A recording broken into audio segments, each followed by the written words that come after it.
آپ کا میزبان شیخ عزیز الرحمان آپ کی خدمت میں حاضر ہے۔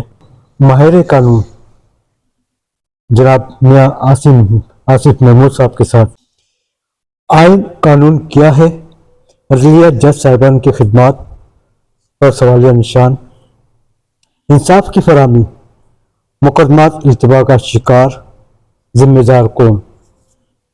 السلام علیکم سر۔ جی وعلیکم کیسے ہیں سر آپ؟ الحمدللہ۔ سر ہمارے دیکھنے والے ناظرین کی آگاہی کے سلسلے میں آپ کا ابتدائی تعارف؟ میں سر وکیل ہوں، کوئی آلموسٹ میرا خیال ہے 10 سال۔ کہاں سے رکھتے ہیں سر؟ میرا تعلق لاہور سے ہی ہے جی بیسیکلی۔ باوجات کا تعلق جو ہے وہ انڈیا امرتسر سے ہے، یہاں شیخ پورہ میں جی جو ہے وہ پارٹیشن کے بعد سیٹلمنٹ ہوئی۔ میری جو ابتدائی تعلیم ہے وہ بھی انہی ضلعوں میں ہی ہے، شیخ پورہ، فیصل آباد، اور اس کے بعد جو ہے تقریباً 12 سال سے میں وکالت کر رہا ہوں۔ سر اپنے تعلیمی سفر کے بارے میں کچھ آگاہی فراہم فرمائیں۔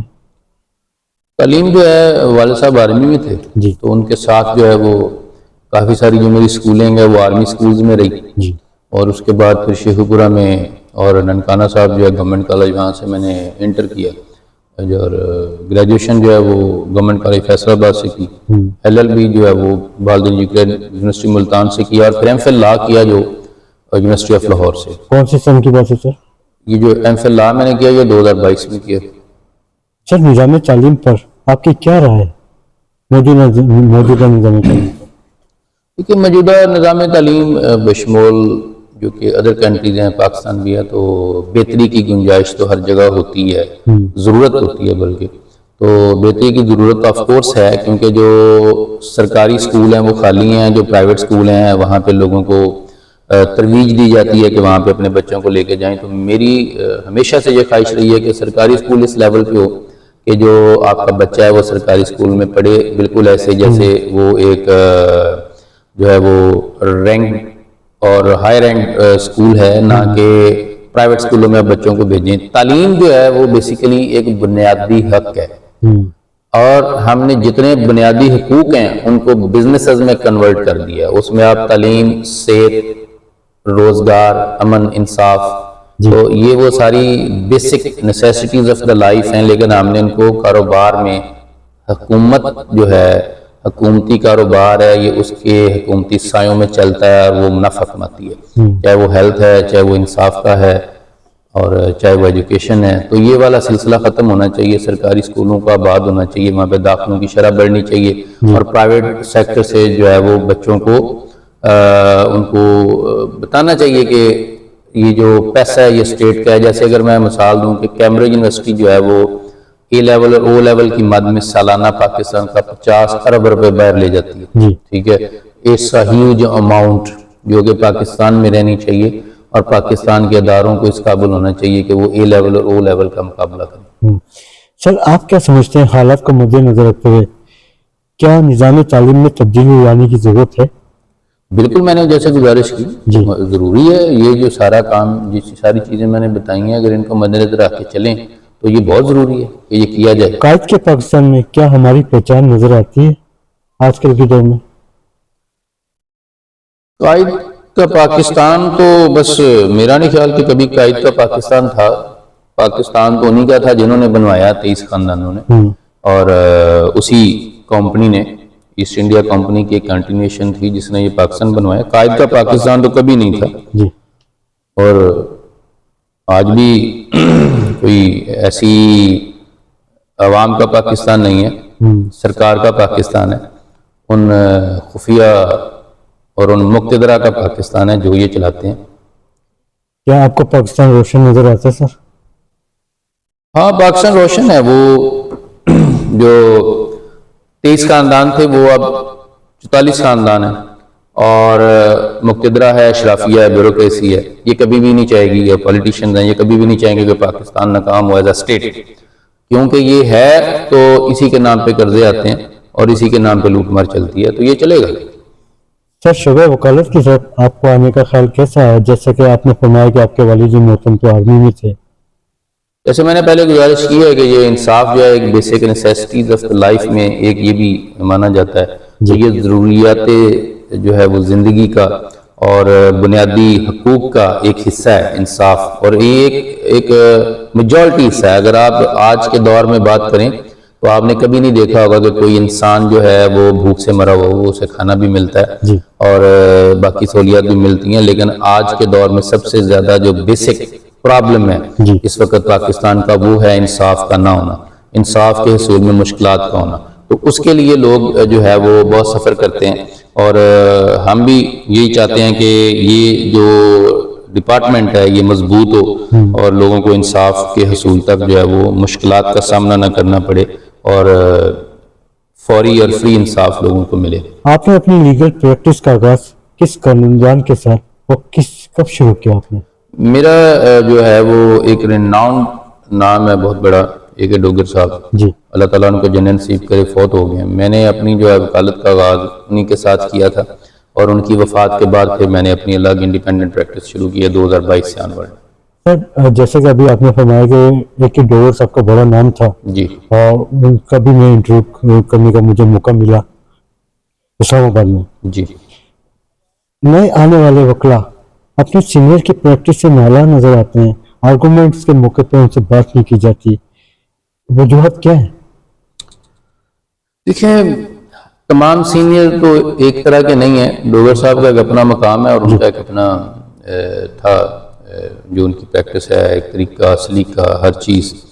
اب رہ جاتی ہے بات آج کی جو سینئر ہیں اس میں دو طرح کی آراء ہیں. ایک تو یہ چیز ہے کہ جتنا اب جونیئر کا انفلکس ہے فریٹرنٹی کے اندر، اور جس طرح کی امیدوں کے ساتھ وہ آ رہے ہیں، تو اس کے ساتھ ان کو تھوڑا سا جو ہے وہ ایک ڈرا بیک ملتا ہے فیلڈ میں آنے کے بعد. وہ جو ان کی ایک جو ساری ان کا جو پیشن ہوتا ہے، اور اس کے بعد وہ جس طرح کی فینٹیسیز میں رہتے ہیں کالجز کے اندر، سکولز کے اندر، اور پھر جب آ کے یہاں پہ محنت کرنی پڑتی ہے تو تھوڑا پرابلم آ جاتا ہے. جی سینئرز کا بھی یہ ہے کہ سینئرز کو میں یہ چاہوں گا اسی آپ کے توسط سے یہ پیغام دینا کہ آپ اپنے جونیئر کے ساتھ کچھ پیار محبت اور عقیدت کچھ اس طرح کا سلسلہ رکھیں، صلہ رحمی رکھیں، اور ان کو کچھ نہ کچھ پے بھی کریں، تاکہ جو جونیئر ہے اس کا جو ہے وہ دل جو ہے وہ کھٹا نہ ہو اس شعبے سے، اور وہ دل برداشتہ نہ ہو.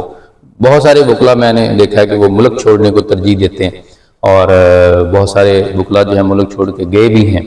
اور عددی اکثریت سے جو پاکستان کا یہ واحد شعبہ ہے جس میں سب سے زیادہ کم لوگ ہیں. سپوز فرض کرتے ہیں اگر آپ آرمی کی بات کریں تو آرمی کے اندر 10 لاکھ ایکٹیو ٹروپ ہے. جی اسی طرح اگر آپ جو ہے وہ ادر سائڈ ہیلتھ سیکٹر میں ہیں تو جو گرینڈ ہیلتھ لائنس ہے اس کا کم و بیش 7.5 لاکھ رجسٹرڈ ممبر ہے. جی اس کے بعد انجینئرز ہیں، ٹیچرز ہیں، 7 لاکھ سے کم ٹیچر نہیں ہوگا. انجینئر ہیں 4 ساڑھے 4 5 لاکھ وہ بھی ہیں. یہ واحد شعبہ ہے. ڈاکٹر دیکھیں کتنے زیادہ ہیں. واحد شعبہ ہے کہ جو وکیل ہے وہ پورے ملک میں 1,80,000 یا 82,000 ہے. وکیلوں کی بہت تعداد جو ہے وہ کم ہے، وکیلوں کی بہت کمی ہے اس معاشرے کے اندر. اسی لیے جو ہے وہ انصاف کا یہ حال ہے کہ ہم 132ویں نمبر پہ ہیں، اور انڈر ٹرائل پریزن جیلوں میں بھرے ہوئے ہیں جہاں پہ 6,500 6,000 کی تعداد ہے رکھنے کی گنجائش ہے جیلوں کے اندر. وہاں پہ 10,000 12,000 قیدی پڑے ہوئے ہیں، انڈر ٹرائل ہیں، چلان جمع نہیں ہوئے ہیں. 3 لاکھ سے زیادہ چلان پنجاب میں پینڈنگ ہے، پڑا ہوا ہے، جو کہ چلان جمع نہیں ہو رہا. ٹھیک ہے. اور پولیسنگ کی کمی ہے، پروزیکیوشن ویک ہے. ٹھیک ہے جی. اسی طرح رکاوٹیں کہاں پیش آ رہی ہیں؟ کنوکشن ریٹ ہے وہ 3-4% ہے. دیکھیں رکاوٹ جو آ رہی ہے وہ ایک مین پاور سے آ رہی ہے، اس لیول کے اوپر آ رہی ہے. دوسرا پاکستان کے اندر ثوابدیدی اختیارات بہت ہیں، قانون کم ہے. جی جہاں پہ ثوابدیدی اختیار ہوگا وہاں پہ قانون نہیں ہے. جی where there is discretion there is no law. میں یہ کہتا ہوں. تو جب آپ نے ڈسکریشنز دے دی ہیں اور وہ تمام سرکاری افیسر ان ڈسکریشنز کا غلط استعمال کرتے ہیں، مس یوز آف پاور کرتے ہیں، ان کو یہ پتہ ہونا چاہیے کہ یہ قانون ہے، نو ڈسکریشن از دیئر. ٹھیک ہے جی. تو یہ ثوابدیدی اختیارات ہیں، انہوں نے اس ملک کا بیڑا گرک کیا ہوا. سر، کبھی آپ نے بار کی سیاست میں حصہ لیا؟ میں نے بار کی سیاست میں کبھی حصہ نہیں لیا. It is my first election. میرے جو سینئر تھے وہ بھی اے پولیٹیکل رہتے تھے، انہوں نے کبھی بار کی سیاست کو پسند نہیں کیا.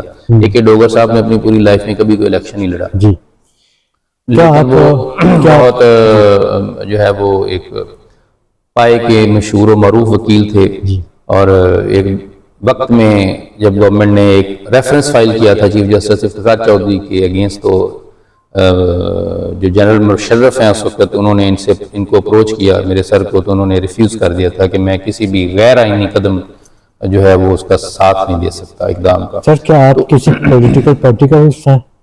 میں کسی پولیٹیکل پارٹی کا ممبر نہیں ہوں، میرا پولیٹیکل پارٹی سے افیلیشن رہی ہے، لیکن وہ اب میری ان کے ساتھ کسی قسم کی کوئی افیلیشن نہیں ہے۔ جب ان کے ساتھ افیلیشن اگر تھی بھی تو میں ممبر نہیں تھا کسی پارٹی کا۔ سر جیسے کہ آپ امیدوار ہیں سیکریٹری کے لیے ہائی کورٹ بار کے لیے 2027-28 کے لیے، جی، تو آپ کے سامنے وکلا کے چند بڑے مسائل کیا ہیں؟ دیکھیں جو لائرز کے ایشوز ہیں وہ میں گننا شروع کروں گا تو بہت جو ہے وہ یہ لمبا ایک ایشو ہے۔ جی، اور بڑے مسائل کون سے ہیں؟ دیکھیں لائرز کمیونٹی کے جو مسائل ہیں وہ کافی زیادہ ہیں، اگر ہم ان کا احاطہ کرنے لگیں تو ایک بہت ہمیں ٹائم ریکوائرڈ ہے، لیکن پھر بھی جو ہمارے بیسک مسائل ہیں، لائرز کے لیے کوئی اکراس پاکستان فیسیلیٹی نہیں جو بارز کی طرف سے ہو، جو آپ سمجھیں کہ گورنمنٹ کی طرف سے ہو، ٹھیک ہے جی۔ بیسیکلی جب بھی ہم گورنمنٹ میں سے کسی فیسیلیٹی کی بات کرتے ہیں تو اوبیسلی ہمارا کوئی بھی تعلق گورنمنٹ سے تو نہیں ہے، یہ ایک پرائیویٹ انسٹیٹیوشن ہے، اور گورنمنٹ ان کو کوئی بھی فیسیلیٹی کیوں دے، میں نے آج تک اس جو ہے وہ بات کو کبھی کلیم نہیں کیا کہ گورنمنٹ فیسیلیٹی دے۔ میں نے ہمیشہ یہ بات کی ہے کہ بار اپنے انسٹیٹیوشنل ریسورسز ڈیولپ کرے، وہ فائنینشیل انڈیپینڈنس کی طرف جائے، اپنے ریسورسز ڈیولپ کرے اور اپنے وکلا کی ویلفیئر کرے۔ سپوز فرض کرتے ہیں اگر آپ اولڈ ایج ہیں، 60 سال ایج ہے، اور آپ کو ڈیلی کام کی غرض سے بار میں آنا پڑتا ہے، عدالتوں میں آنا پڑتا ہے، تو میرا خیال ہے یہ کوئی اپروپریٹ چیز نہیں ہے۔ اس ایج میں آ کے تو ان کو فیسیلیٹیٹ کرنے کے لیے ان کے لیے کوئی نہ کوئی ایک جو ہے وہ تھریش ہولڈ قائم کرنا چاہیے کمپلسری ریٹائرمنٹ ایج کا۔ میں ایک ایشو کی بات کر رہا ہوں، وہ ریٹائرمنٹ ایج کا اعلان کریں، اس کے ساتھ پروویڈنٹ فنڈ دیں ان وکلا کو، تاکہ وہ اپنے جو باقی ماندہ زندگی ہے ان کو خوش اسلوبی سے گزار سکیں، نہ کہ وہ عدالتوں میں آئیں دھکے کھائیں اور ادھر اپروپریٹلی نہ ان کے پاس کوئی ٹرانسپورٹ ہے، نہ کوئی سٹنگ ہے، نہ ان کے پاس کوئی اچھا کھانے کا انتظام ہے۔ آپ کھانے کی بات کریں، بارز کے اندر جو سب سٹینڈرڈ کھانے ہیں جیسے کسی ریلوے اسٹیشن یا لاری اڈے پہ موجود ہیں، تو یہ جو لائرز ہیں یہ گزٹڈ آفیسرز ہیں، 17 گریڈ کا ان کا پوسچر ہے، اور ان کو جو کھانا ملتا ہے وہ آپ دیکھ لیں، وہ ریڑھی ٹھیلے والا کھانا ملتا ہے، ادھر کوئی ایک برانڈ نہیں ہے، ٹھیک ہے جی۔ تو کوشش یہ کریں کہ برانڈز کو لے کے آئیں تاکہ لوگوں کو جو ہے وہ اچھا کھانا ملے۔ سر وکلا کی ویلفیئر کے حوالے سے فقدان کی بڑی وجوہات کیا ہیں؟ ویلفیئر کے حوالے سے سب سے زیادہ جو فقدان ہے وہ فائنینشیل ریسورسز کی بہت کمی ہے انسٹیٹیوشن کو، جی، جو بارز ہیں ان کے پاس کوئی فائنینشیل ریسورسز نہیں ہیں، یہ سب سے بڑا مسئلہ ہے۔ جی، اور اگر کہیں سے کچھ پیسے آ رہے تھے تو وہ میرٹ کے نام پہ، سٹینڈرڈز کے نام پہ وہ ان سے چھینے جا رہے ہیں۔ جیسے کہ ہم بات کرتے ہیں کہ اگر آپ کے بچے نے MBBS میں داخلہ لینا ہے تو اس کے لیے آپ ایک ٹیسٹ دیتے ہیں MCAT، وہ ٹیسٹ کون لیتا ہے؟ وہ ٹیسٹ لیتی ہے یونیورسٹی آف ہیلتھ سائنسز، جی، وہ Pakistan medical and dental council اس کو ریگولیٹ کرتی ہے۔ اسی طرح اگر آپ نے ECAT میں جانا ہے، بچے نے انجینئرنگ میں جانا ہے، ECAT کا وہ کرتا ہے، ایگزام دیتا ہے، وہ کون لیتا ہے؟ وہ university of engineering and technology, like that, یہ چیزیں ہیں۔ جی، اب یہاں پہ ہمارے ہاں یہ ایک نئی جو ہے وہ علت اور ایک رواج پڑ گیا because of the judgment of the supreme court of Pakistan, justice Saqib Nisar صاحب کے ٹائم پہ وہ ایک ججمنٹ دے گئے 2018 میں کہ جناب جو لیٹ اور لا گیٹ ہے وہ HEC لے گا۔ تو who the hell is HEC؟ اس کا کیا ریلیونس ہے، کیا تعلق ہے؟ صرف یہ تھا، یہ ایک سازش تھی کہ جو 10-12 کروڑ روپے بارز کو آتے ہیں وہ ادھر چلے جائیں، اور انہوں نے ایسے کیا، سٹینڈرڈ کے نام پہ، میرٹ کے نام پہ یہ ہمارا نقصان کیا۔ جی، Punjab bar council, supreme court bar, Pakistan bar کی خدمات کے حوالے سے اگر بات کی جائے وکلا کے ویلفیئر کے حوالے سے، کیا خدمات ہیں ان کی؟ کوئی قابل ذکر خدمات نہیں ہیں۔ کسی بار نے آج تک، آپ پورے پاکستان میں چلے جائیں، آپ کو ہر ضلع کے اندر جوڈیشل کمپلیکس ملے گا، آپ کو لائٹس کمپلیکس نہیں ملے گا۔ وکیل وہاں رازداری میں بیٹھے ہیں، وکیل وہاں پہ جو ہے وہ ننگے سر وہ جھونپڑیاں ڈال کے میدانوں میں بیٹھے ہیں، اور پھر ان کو مذاق کیا جاتا ہے کہ جی یہ جہاں بیٹھے ہیں، کوئی پارکنگ نہیں ہے۔ اور جب بھی وکلا حضرات گاڑیاں جیسے ابھی سول کوٹ لاہور کی بات کریں تو باہر 3 سے 4 رو پارکنگ کی ہوتی ہے، سڑک کے اوپر آدھی سے زیادہ سڑک جب بند کی ہوتی ہے، لوگ وکلا کو گالی نکالتے ہیں، ان سے نفرت کرتے ہیں کہ یہ دیکھیں انہوں نے نچلی سطح کی عدالتوں کے ساتھ ٹریفک اور پارکنگ کے بڑے مسائل دیکھنے میں آتے ہیں، دیکھیں اسی طرح بار کی قیادت پر سوالیہ نشان ہے۔ آپ نے جس جگہ بھی آپ نے جوڈیشل کمپلیکس بنایا ہے اس کی جگہ آپ نے پارکنگ کبھی رکھی ہی نہیں، جی ٹھیک ہے جی، آپ نے کبھی بھی لائر کمپلیکس رکھا ہی نہیں، جی آپ لائر کمپلیکس رکھیں، آپ ان کی ساتھ ان کی پارکنگ کے نظام دیں ان کو۔ جب آپ بلڈنگ بناتے ہیں پوری دنیا کے اندر یہ رواج ہے کہ جہاں بھی بلڈنگ بنے گی آپ اس کے ساتھ پارکنگ کا نظام رکھیں گے، جہاں ہمارے یہاں یہ بدقسمتی سے نہیں ہے۔ بینچ اور بار تصادم کیوں پیدا ہو جاتے ہیں سر؟ چونکہ یہ وہی وکیل ہوتے ہیں جو جج بنتے ہیں، جی لیکن ایشو یہ بنتا ہے کہ جو ہی وہ جج بنتے ہیں تو وہ سرکار کے ملازم بن جاتے ہیں، وہ سرکار ان کو تنخواہ دیتی ہے۔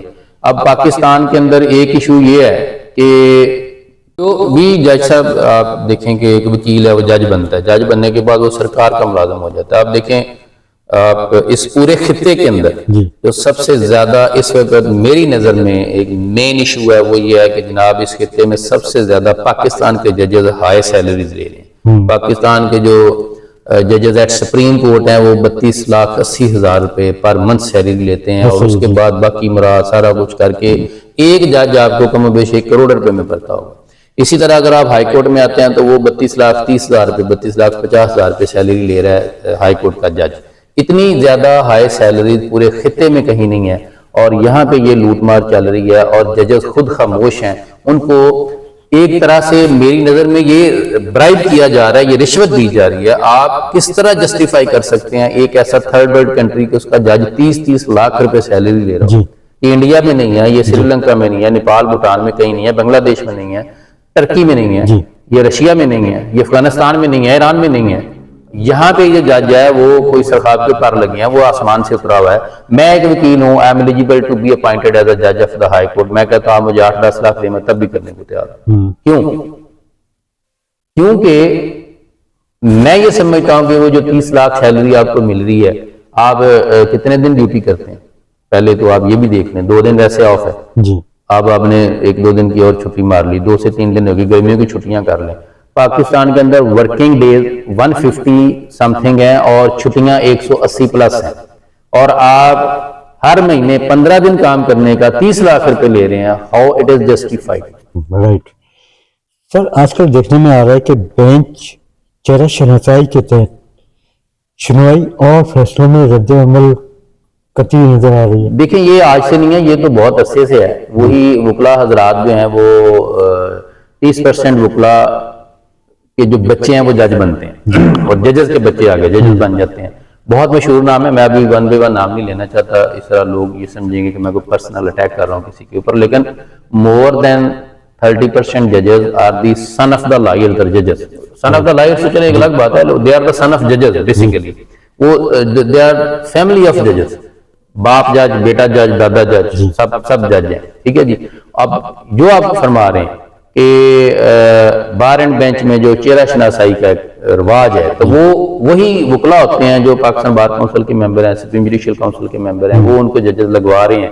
تو پھر وہ جب آقا صاحب تشریف لائیں گے جج کے پاس ان کی کورٹ میں، تو وہ اٹھ کے کھڑا تو ہونے سے میرا خیال ہے بس رہ جاتا ہے معاملہ، باقی تو وہ پہلے ہی کلائنٹ ہوتا ہے۔ سر آپ کیا سمجھتے ہیں کہ یہی وجوہات ہیں جس کی وجہ سے نچلی سطح کی عدالتوں میں کرپشن کی بھرمار پائی جاتی ہے؟ دیکھیں ابھی میں اسی بات کو کنٹینیو کروں تو میں یہ چاہتا ہوں کہ جو سپریم جوڈیشل کونسل کے ممبر ہیں، جو بھی وکیل ہے سپریم جوڈیشل کونسل کا ممبر، جو بھی پاکستان بار کونسل کا ممبر ہے، اس کو پریکٹس نہیں کرنی چاہیے۔ سب سے پہلی بات یہ وہ عدالت میں مت جائے، اگر وہ عدالت میں جاتا ہے وہ تو کیس پر اثر انداز ہوگا، ٹھیک ہے، ایک بات یہ ہوگی۔ دوسری بات آپ نچلی سطح پہ عدالتوں کی کر رہے ہیں، تو نچلی سطح پہ جو جتنی عدالتیں ہیں وہ ساری پرو ایڈمنسٹریشن ہے اور پرو پولیس، پرو ڈپارٹمنٹل، پرو انسٹیٹیوشنل رول پلے کر رہے ہیں، اور وہاں کے اوپر وہ سب اسی رنگ میں رنگے جاتے ہیں جو ان کے ساتھ چل رہا ہوتا ہے، جو ان کے پریڈیسیسر کر رہے ہوتے ہیں، جو ان کے دائیں بائیں والے کر رہے ہوتے ہیں۔ تو سر عام جو ہے وہ وہاں پہ یہ کرپشن کا بازار گرم رہتا ہے۔ جج کے سامنے ریڈر پیسے لے رہا ہے، جج اسے روک نہیں سکتا، کیونکہ وہ جج کی وہ جو کورٹ چلا رہا ہوتا ہے، جو اس کے روزمرہ کے ایکسپینس ہوتے ہیں وہ ریڈر پے کر رہا ہوتا ہے، ٹھیک ہے۔ یہ it's open and shut thing کہ وہ جو ریڈر ہے وہ اس کورٹ کے ایکسپینس کو چلا رہا ہوتا ہے، ٹھیک ہے، اور پھر جج اس کو کس طرح منع کرے گا تم پیسے نہیں لو، انہی پیسوں میں سے بچا کے وہ خود بھی اپنا معاملہ چلاتا ہے۔ سر نچلی سطح کی عدالتوں میں فیملی مقدمات کے ساتھ سول مقدمات کی بھرمار پائی جاتی ہے، حل کیا ہے؟ دیکھیں ٹرانسپیرنسی انٹرنیشنل یہ کہتی ہے کہ پاکستان کے اندر 70% کیس رپورٹ ہی نہیں ہوتا۔ جی واٹ اٹس مین کہ اگر آپ کے پاس 25-30 لاکھ کیس پینڈنگ ہے تو جو 70% رپورٹ نہیں ہو رہا ہے، اس کا مطلب ہے کہ آپ کے پاس 2.25 کروڑ کیس ہے، جی اس میں سے 20-25 لاکھ آپ کا پینڈنگ ہے، باقی آپ کے پاس رپورٹ ہی نہیں ہوا۔ جی بالکل۔ اچھا، اب آپ کہہ رہے ہیں کہ جو مقدمات کی بھرمار ہے جی اس کی ریزن یہ ہے آپ کے جو سوسائٹی کو ایجوکیٹ کرنے کی ضرورت ہے، ٹھیک ہے۔ سب سے پہلی بات یہ ہے کہ جی لوگوں کا عدالتوں پہ تو اعتماد نہیں ہے، جس وجہ سے 70% کیس آتا نہیں ہے، مجبوراً جو 25-30% آ رہا ہے اس میں بھی ہم یہ چاہیں گے کہ آربیٹریشن کو لے کے آیا جائے۔ پاکستان کے اندر ایک کارپوریٹ آربیٹریشن کی بات ہوتی ہے، جب بھی ہوئی ہے آج تک فیملی آربیٹریشن کا کسی نے نہیں سنا، نہ فیملی آربیٹریشن یونٹ ہے کوئی پاکستان کے اندر، نہ کوئی فیملی آربیٹریشن کرواتا ہے۔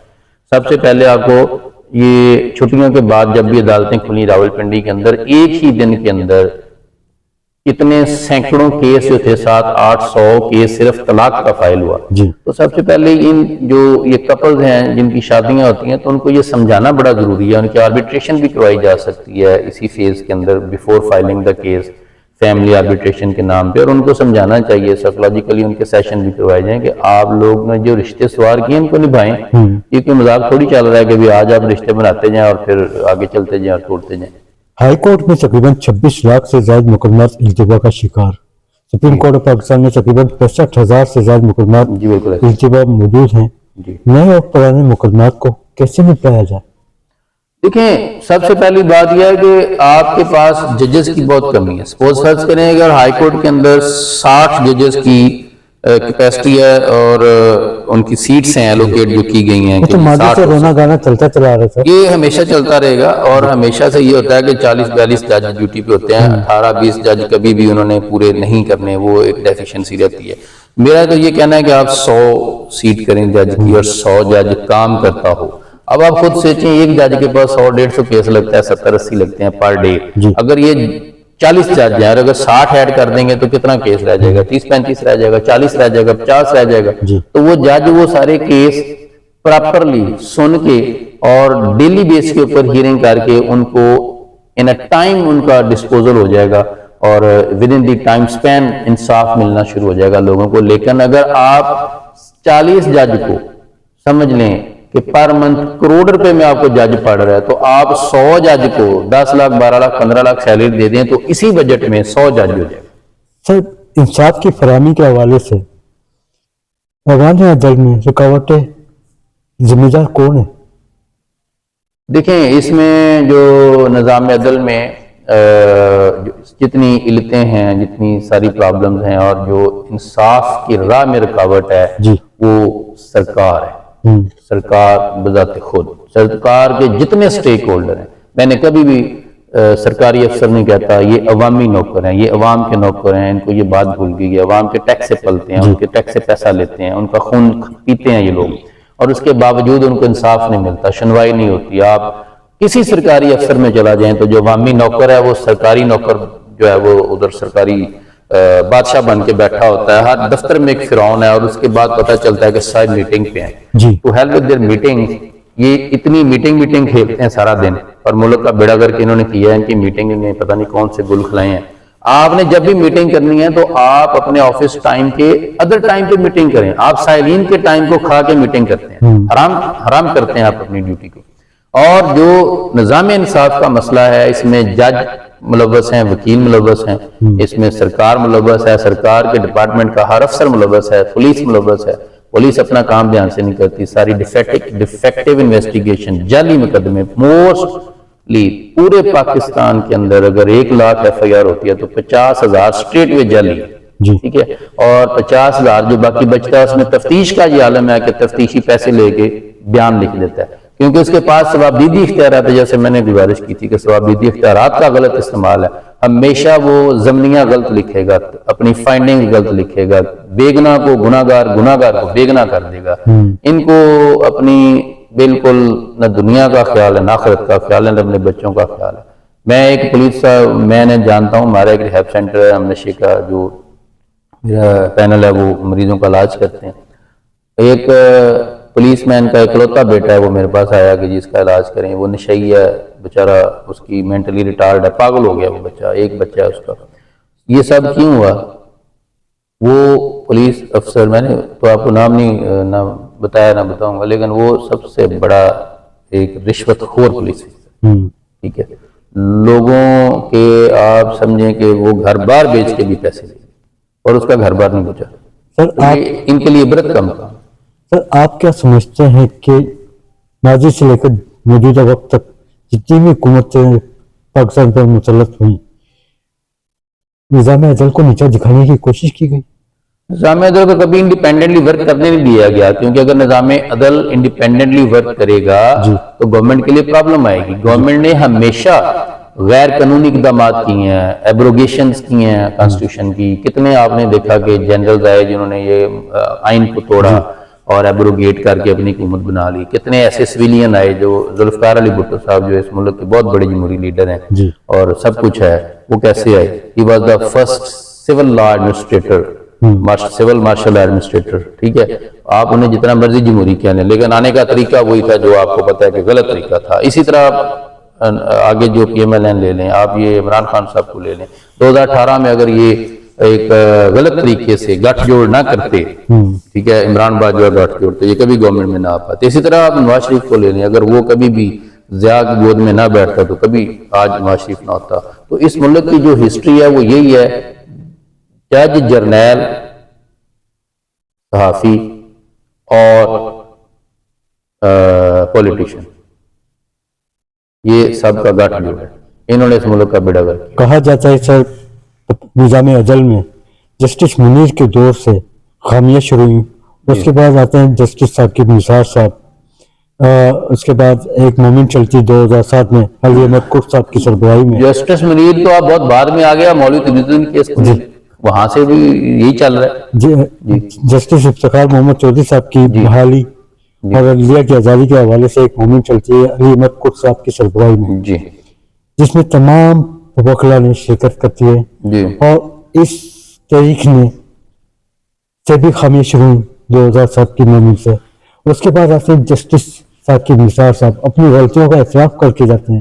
پاکستان کی عدالتوں میں ایسی کون سی خامیاں ہیں جو کہ chief justice of Pakistan justice قاضی فائز عیسیٰ اپنی غلطیوں کا اعتراف کر کے جاتے ہیں؟ یہ سارے جو ججز ہیں یہ وہ وکیل ہیں جو پہلے اسٹیبلشمنٹ کے قریب تھے، پھر یہ جج بنے اسٹیبلشمنٹ کے ساتھ مل کے اور سیاستدانوں کے ساتھ مل کے۔ ان میں سے کوئی ایک بھی وکیل تھے، پہلے میں نے وکیل ہی بولوں گا، ان میں سے کوئی ایک وکیل ایسا نہیں ہے جو جج بنا ہے اور جس کا کوئی سیاسی بیک گراؤنڈ نہیں ہے۔ یہ سیاسی خاندانوں سے، مطلب سیاسی وابستگیاں نہیں، سیاسی وابستگیوں کے ساتھ اسٹیبلشمنٹ کے قریب ہو کے یہ لوگ ججز بنے اور انہوں نے یہی سب کچھ کیا۔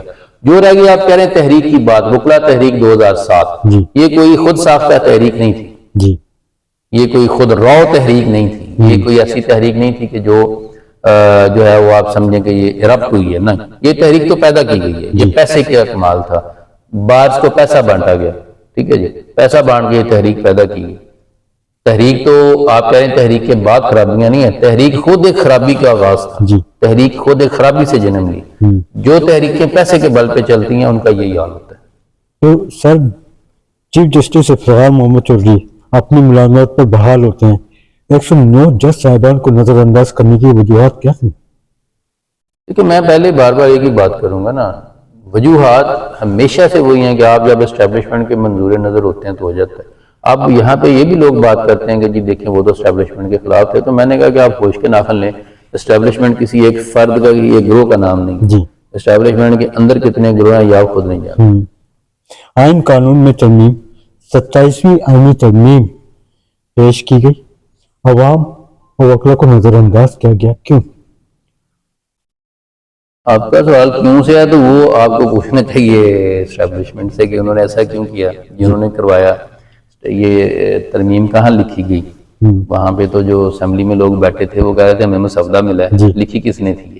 پہلی بات. دوسری بات یہ کہ یہ ایک غیر آئینی اقدام ہے، اس کے اوپر میں نے کمنٹری بھی لکھی ہے، تو اس کو میں نے چیلنج بھی کیا supreme court. One of my petition is pending over there constitutional petition before. آپ کے ساتھ ساتھ حامد خان صاحب نے بھی چیلنج کیا؟ جی میرے ساتھ ساتھ جو ہے وہ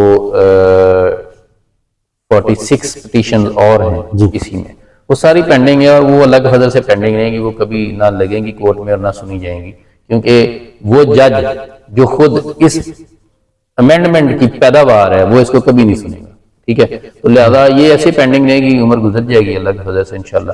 اور 27ویں ترمیم آئی، پہلے 26ویں، پھر 27ویں، اب 28ویں بھی آنے والی ہے، اور اللہ کی فضل سے یہ امینڈمنٹ اسی طرح ہوتی رہیں گی، کیونکہ امینڈمنٹ کا ایک پورا جو ہے وہ پیچھے ان کے پاس ایک پورا پلندہ تیار ہے، اور وہ امینڈمنٹ 1 بائی 1 دیتے رہیں گے. اور یہ سارا معاملہ ہے استحصال کا، to exploit the public, to keep them exploit.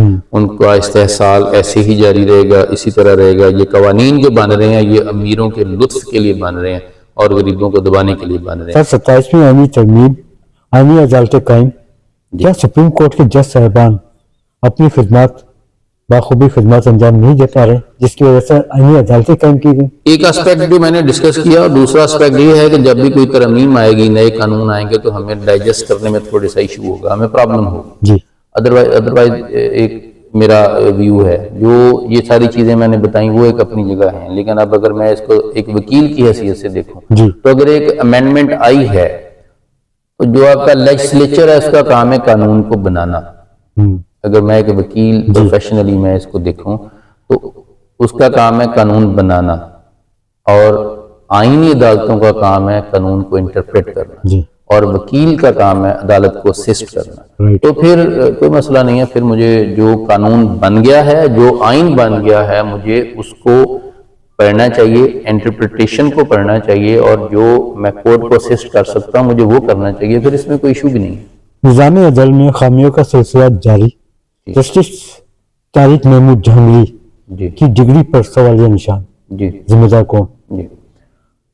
ذمہ دار وہ جنہوں نے ان کو جج لگایا. ٹھیک ہے، اور ذمہ دار وہ جو اس عہدے کو انجوائے کرتے رہے، اور ذمہ دار وہ جو ان کی آنت کرتے رہے. اگر وہ ڈگری جعلی تھی تو ان کو جج کیوں لگایا گیا؟ اس وقت لگانے والے خواب خرگوش کے مزے لے رہے تھے، اور اب ان کو ہوش آ گیا.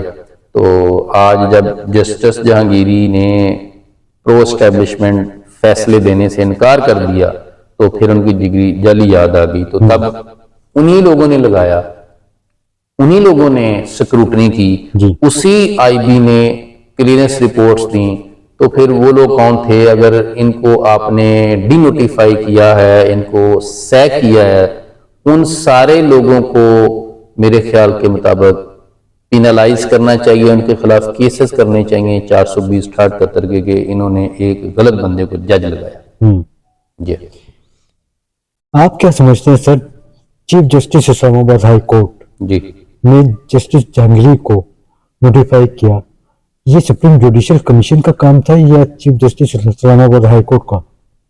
انہوں نے ڈی نوٹیفائی کیا، لیکن انہوں نے میرا خیال ہے سپریم جوڈیشل کاؤنسل کو بھیجا تھا ریفرنس.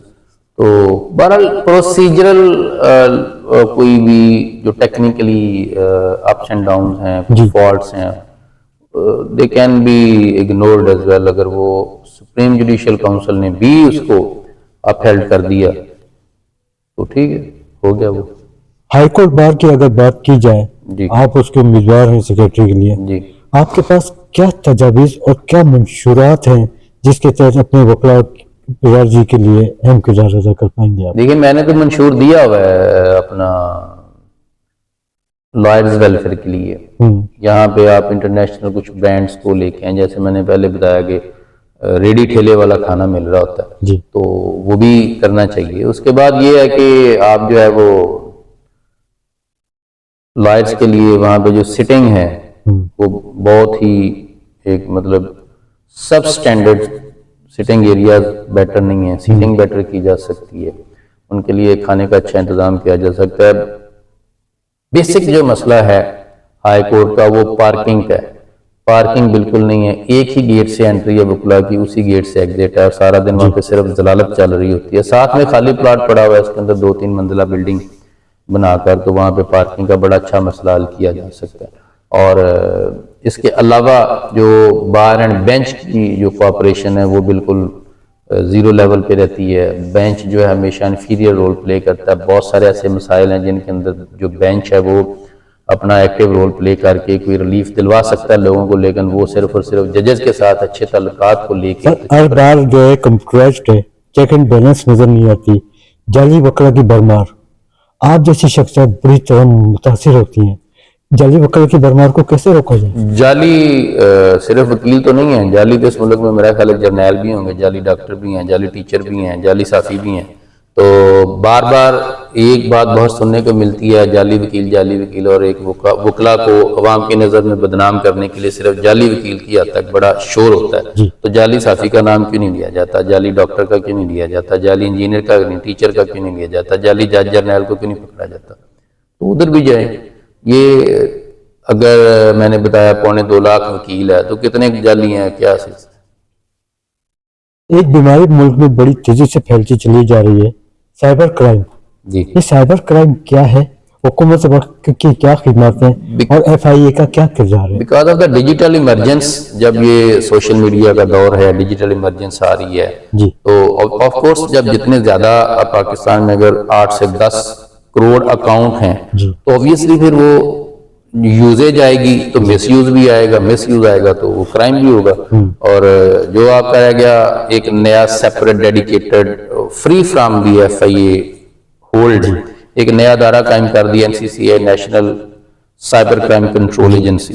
تو وہ کام کر رہی ہے، کتنا کر رہی ہے، کس طرح کا کر رہی ہے، یہ بھی سوال. سائبر کرائم کے حوالے سے 2016 میں آئین پیش کیا گیا، بری طرح متاثر ہوا، کیوں؟ دیکھیں، میں نے پہلے گزارش کی کہ ابھی نیولی ایمرجنس ہو رہی ہے. جی اب پاکستان میں دیکھیں جو سائبر اب ڈیجیٹل ارائیول ہے اس کو دیکھیں، یہ 90s کے اینڈ پہ آیا، 2000 سے آنورڈ شروع ہوا، آہستہ آہستہ چیزیں ایمرج ہو رہی ہیں. تو آہستہ آہستہ یہ بیٹر ہو جائے گا as compare to the Europe. آپ ایک پروفیشنل وکیل ہیں سر، جی، آپ ہر بار میں تشریف لے کے جاتے ہیں، بار کے حالات اور نظام عدل کے حالات آپ بخوبی واقف ہیں. آپ کیا سمجھتے ہیں کہ نظام عدل اور بار میں کچھ تبدیلیاں لانے کی ضرورت ہے، اور بحال کیسے بنایا جائے؟ بالکل انٹائرلی تبدیلیاں لانے کی ضرورت ہے، پوری ریفارم کی ضرورت ہے، A to Z، اوپر سے لے کے نیچے تک. جی یہاں پہ کوئی ایسا کانٹینیوئنگ لیگل ایجوکیشن کا تصور نہیں ہے. ایک دفعہ آپ کو لائسنس ملتا ہے، پوری زندگی وہی چل رہا ہے. وہ وکیل جو ہے وہ ماڈرن مینیفیسٹیشن آف دا لا کے ساتھ کوئی اس کا تعلق لینا دینا نہیں ہے. کوئی کنٹینیوئنگ لیگل ایجوکیشن نہیں ہے. کوئی آپ کو جو ہے وہ لیگل ایتھکس پڑھانی کالج میں نہیں پڑھائی جا رہی ہے آج کل. تو کسی کالج میں میں نے نہیں سنا کہ وہ لیگل ایتھکس کا کوئی سبجیکٹ ہے یا نہیں ہے. یہاں پہ وکیل آ رہا ہے تو وہ پیسے کمانے کے لیے آ رہا ہے، اگر ڈاکٹر آ رہا ہے تو وہ پیسے کمانے کے لیے آ رہا ہے، انجینئر آ رہا ہے تو وہ پیسہ کمانے کے لیے آ رہا ہے. ڈاکٹر کی نظر میں to serve the humanity is nothing more. ٹھیک ہے جی، اس کی نظر میں ٹو سرو دا ہیومینٹی ہونا چاہیے. وکیل کی نظر میں ٹو سرو دا ہیومینٹی ہونا چاہیے. اس کو انصاف کے حصول میں لوگوں کی مدد کرنی چاہیے. ڈاکٹر کو لوگوں کو کیپ الائیو رکھنا چاہیے، ان کی ہیلتھ ایشوز میں ان کی مدد کرنی چاہیے. لیکن یہ سب لوگوں نے اس کو پروفیشن بنا لیا. ٹھیک ہے، یہ پروفیشن بن گیا اور لوگوں کو لوٹنے کا طریقہ کار بن گیا. جیسے میں نے پہلے بتایا کہ جتنے بیسک نیسیسٹیز آف لائف تھیں، جتنے فنڈامنٹل رائٹس تھے، ان کو اسٹیٹ نے بزنس بنا لیا. جی تو نظام عدل کو کیسے فعال بنایا جائے؟ نظام عدل کو فعال بنانے کے لیے میں نے ابھی آپ کو بہت ساری جو ہے وہ سجیشنز ہیں، تجاویز ہیں، ریکمنڈیشنز ہیں. ریفارمز کی ضرورت ہے، اور جو ہے ہمارے جو وکلا ہیں ان کی جو ہے وہ ایجوکیشن کی ضرورت ہے، لیگل ایتھکس کی ضرورت ہے، ججز کو جو ہے وہ ایجوکیٹ کرنے کی ضرورت ہے، لوور جوڈیشری کو جو ہے وہ فری فرام بیوروکریسی ٹریننگ کی ضرورت ہے. ان کو ٹریننگ دینے کے لیے بیوروکریسی آ جاتی ہے، وہ سارا بیڑا گرک کر کے چلے جاتے ہیں ان کے دماغ کا. ایک جج جو ہے وہ پراپرلی اگر وکیل ہے، اس کا تجربہ ہے وکالت میں، اس نے سوسائٹی کی کمیونٹی کے قریب رہ کے دیکھا ہے کہ کیا کیا مسائل ہیں وکالت کے اور انصاف کے، تو تب ٹھیک ہے. اور ابھی KP میں ایک امینڈمنٹ آ گیا کہ جی جو وکیل ہے سول جوڈیشری کے لیے، لوور جوڈیشری کے لیے، اس کے لیے تجربے کی کوئی ضرورت نہیں ہے یا کوئی ریکوائرمنٹ نہیں ہے. بس آپ فریش وکیل ہیں آئیں اور پیپر دیں کہ تو جج لگ جائیں. اس جج کو پتہ ہی نہیں وکالت کیا جی۔ ہے، سائل کا کیا پرابلم ہے یا کیا نہیں جی۔ ہے، لوگوں کے کیا ایشوز ہیں۔ سر آپ ایک پروفیشنل وکیل کے ساتھ آپ ایک اہم شہری بھی ہیں، لاہور کے عام شہریوں کے اہم مسائل کیا ہیں؟ لاہور سمیت پاکستان کے ہر شہری کا مسئلہ ہے، اسے انصاف نہیں مل رہا، اسے روزگار نہیں مل رہا، امن نہیں مل رہا، اور آئے دن جو ہے یہاں پہ دہشت گردی ہے، آئے دن یہاں پہ جو ہے وہ کرائم ہے، جی۔ ٹھیک ہے جی، اور یہاں کے مہنگائی بہت زیادہ ہے، انفلیشن ریٹ پاکستان کا مور دین 23-4% چلا گیا ہے، ڈالر کا ریٹ کتنا فلکچویٹ کرتا ہے، نیچے جو ہے وہ روپیہ گر گیا ہے، تو ڈیٹ آپ کا جو فارن ہے وہ کتنا بڑھ گیا ہے۔ پاکستان کے تو بہت سارے جو ہے وہ بیسک ایشوز ہیں، لیکن ان کو ایڈریس کرنے کے لیے آپ کی نہ بیوروکریسی انٹرسٹڈ ہے، نہ آپ کا پولیٹیشین انٹرسٹڈ ہے، اسٹیبلشمنٹ جو ہے وہ کھا رہی ہے بس۔ کشمیر پہ بات کرتے ہیں، 27 اکتوبر 1947 جی۔ کشمیر کا یوم سیادی، کشمیری عوام اپنے حقوق سے محروم، آزادی کے منتظر ہیں۔ آپ کے تجربات کی روشنی میں مسئلہ کشمیر کا حل کیا ہے؟ مسئلہ کشمیر کا حل ہو چکا ہوا ہے، آپ کو شاید مجھ سے زیادہ پتہ ہوگا، ڈیل تو ہو گئی ہے، جی۔ ادھر تم ادھر ہم، انہوں نے مقبوضہ کشمیر دے دیا، آزاد کشمیر لے لیا، اب اور کیا حال چاہتے ہیں وہ آپ بتا دیں۔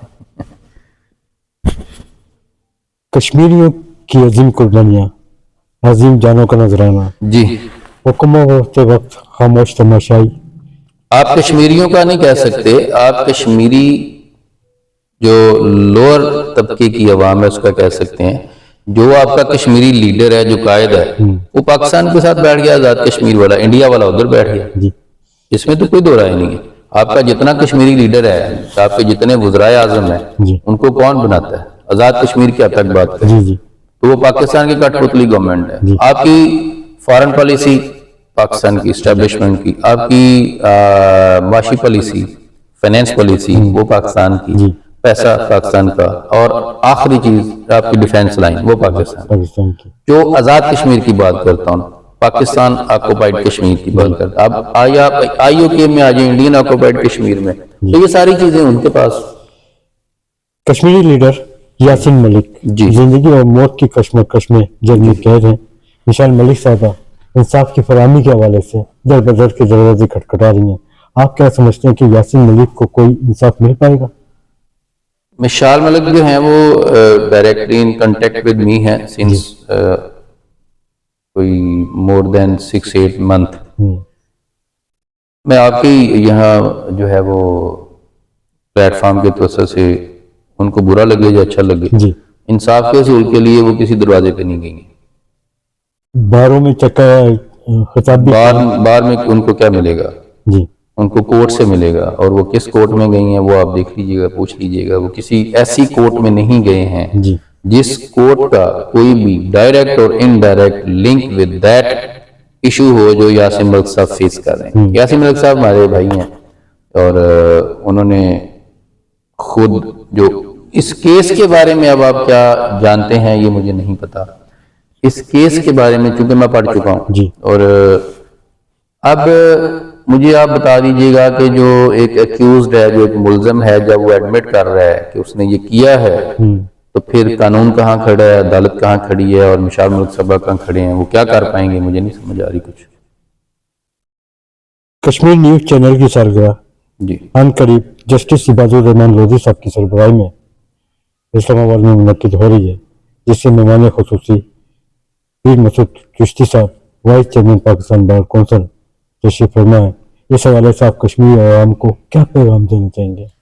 دیکھیں، کشمیری عوام اور پاکستانی عوام، میں اگر صرف کشمیر کی بات کرتے ہیں تو میں ہر اس ڈیسیجن کا جو کہ کشمیری عوام چاہتے ہیں اپنی انڈیپینڈنس کو انشور کرنے کے لیے، اپنی خود مختاری کو انشور کرنے کے لیے، تو میں ان کے ساتھ ہوں، چاہے وہ انڈین آکوپائڈ کشمیر ہے، چاہے وہ پاکستان آکوپائڈ کشمیر۔ جی۔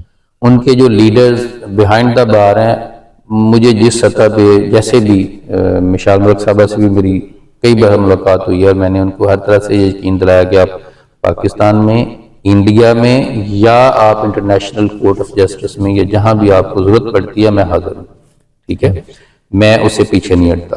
باقی رہ گئی یہ بات کہ جو انڈین آکوپائڈ کشمیر ہے یا پاکستان آکوپائڈ کشمیر ہے، وہاں کا عوام کیا چاہتا ہے وہ خود ڈیسائیڈ کرے۔ جی آج تک جو ایسا کوئی پولیٹیکل فرنٹ نہیں ہے جو پاکستان آکوپائڈ کشمیر اور پاکستانی عوام کو ایک پلیٹ فارم پہ لایا ہو۔ میں نے مشال ملک صاحبہ کو بھی یہ مشورہ دیا کہ آپ کوئی ایسا پولیٹیکل فرنٹ ضرور رکھیں جی جو پاکستان کی عوام اور کشمیری عوام کو ایک پلیٹ فارم کی طرف لے کے آئے۔ جی یہ ایک ایسا گیپ ہے، آپ پچھلی پوری 80 سالہ تاریخ نکال رہے ہیں، کوئی ایک ایسی پولیٹیکل پارٹی نہیں ہے جی جو پیرلل کشمیر میں اور پاکستان میں کام کر رہی ہو کشمیری عوام کے لیے۔ جو یہاں پہ پارٹیز ہیں جیسے پیپلز پارٹی ہے یا ادر پارٹیز ہیں، ان کے وہاں بھی سیٹ اپ ہیں جی بالکل آزاد کشمیر میں، لیکن یہ جو سیٹ اپ ہیں یہ پاکستانی لیڈ پولیٹیکل پارٹی ہیں۔ کشمیر کی کوئی پولیٹیکل پارٹی اس طرح سے پاکستان میں ایکٹیو نہیں ہے۔ جی سر، اگر افواج پاکستان کی بات کی جائے، فیلڈ مارشل عاصم منیر، وزیر اعظم پاکستان محمد شہباز شریف نے حال ہی میں کشمیر کو اجاگر کرتے ہوئے کشمیر کی آزادی کے سلسلے میں عالمی سطح پر آواز بلند کی ہے۔ آپ کیا سمجھتے ہیں کہ ان کاوشوں سے کچھ راہ ہموار ہوں گی؟ کس قسم کی راہ ہموار؟ میں نے تو آپ سے پہلے کہا کہ ڈیل تو ہو چکی ہوئی ہے، کیا اب انہوں نے کیا کرنا؟ یہ تو ہمیں بس اب ڈھوکوسلا چلا رہے ہیں جی کہ ہم کشمیریوں کے ساتھ ہیں، یہ وہ دس اینڈ دیٹ۔ جب آپ نے ڈیل کر لی، معاہدہ ہو گیا، انڈیا نے انڈین آکوپائڈ کشمیر کو اپنی اسٹیٹ ڈکلیئر کر دیا، ٹھیک ہے، پاکستان آزاد کشمیر کو اپنی اسٹیٹ معاہدہ تو 2018 کی میں ہوا ہے سر۔ میں گزارش کر، ہاں جی بالکل بالکل، ہاں I am agree with that, 2018 میں ہوا ہے، اور ابھی پاکستان ان قریب جی ایک نئی امینڈمنٹ آئے گی اور پاکستان میں کچھ نئے صوبے بن جائیں گے اور کشمیر بھی ایک صوبہ ہوگا۔ آپ کیسے سمجھتے ہیں؟ جی میں آپ کو بتا رہا ہوں آج۔